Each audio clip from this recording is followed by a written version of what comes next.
to the wind. We can do this all night, singing, hey, let's get away, we'll make it alright.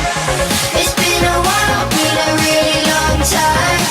I like you better now, I wish you stay a while. Before we begin to say goodbye, let's start making up for last time.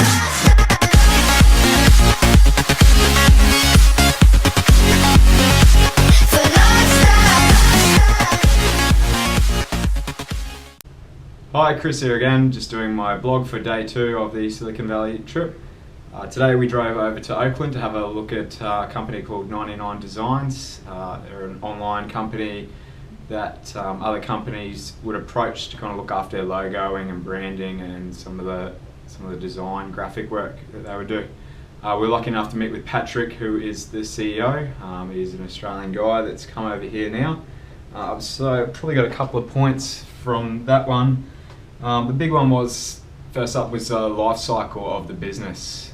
So he is now the CEO, but he came across probably slightly later in the piece. So there were originally 2 founders, and they were obviously interested in building and growing the company, but they got it to a point where they were probably happy. And then Pat's kind of come in now, and he's really taking the company to the next stage of growth.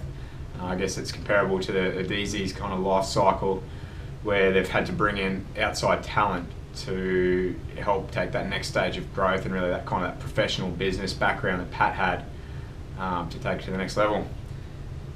Probably the next point that I had was around raising capital for some of these guys, and 99 Designs kind of really focused on, I guess, the community, their customers, the whole kind of graphic design area, that they've kind of built their stuff up from just online forums and kind of from a hobby.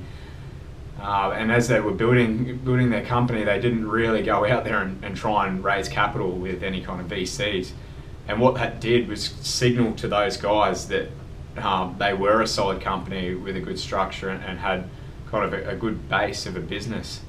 So what that led to is VCs kind of scouting at them and offering them money rather than having to chase it. And probably what we found with some other startups was that they wasted a lot of time trying to find funding, whereas these guys kind of just sat back and just waited for it to happen. And the founders ended up taking a deal, at a pretty good point where they were happy to exit, and now the business is going to grow in the future with some new people. Right, the next place we went to was the Mitchell Lake Group, which was back in the city again.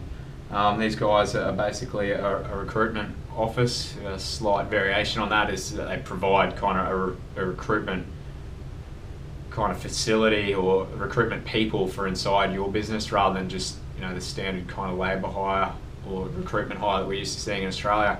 So they offer an employee for a year, basically, or whatever companies need. They kind of find people that would then recruit other people inside their business. Which is a fairly different kind of model that seems to be helping out some businesses. We were lucky to meet with Faden Stowe, who is the co-founder of the business, another guy that's come over from Australia. It's one of the points that Faden kind of said to us was just reiterate that difference between thinking of American versus Australian kind of in business. Americans really think big and kind of huge growth. They're looking at this big picture, the end of the road, the billion-dollar company, whereas a lot of Australians really just look at the short term. Let's get it to a medium-sized company. Let's keep everyone happy. Let's just get some good, decent growth. But they really think about that next level, big picture.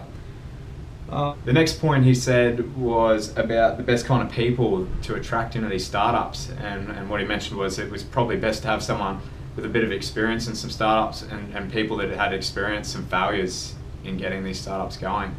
I guess he found that it was invaluable for people to have experienced it before, experienced failure, and that really kind of helped them in that next stage and starting up again.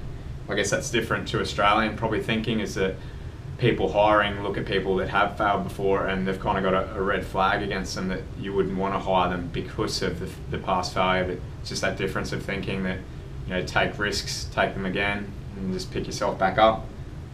I guess the last point I want to touch on today, that the Mitchell Lake Group guy said was that America and San Fran have really created all the ingredients to harbour this innovation and this startup culture. It's from the kind of government policies that they've got around tax breaks for early startups. Just the whole area is now kind of building on itself. It's attracting more talent. Software engineers are coming in. All that support kind of groups also coming in. Just the availability of capital with so many venture capitalists around. Angel funding's also a big thing. And I guess the biggest one that you touched on before was just that culture of the people just want to work really hard all the time. Once they've had success, they want to go at it again.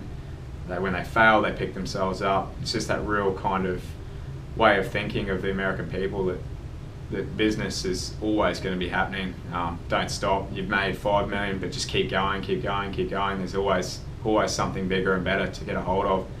Whereas I guess a lot of Australians would think that they get a bit comfortable and then, they experience some success and that's good enough, and they don't really want to keep working so extremely hard. They want to balance their lifestyle a little bit.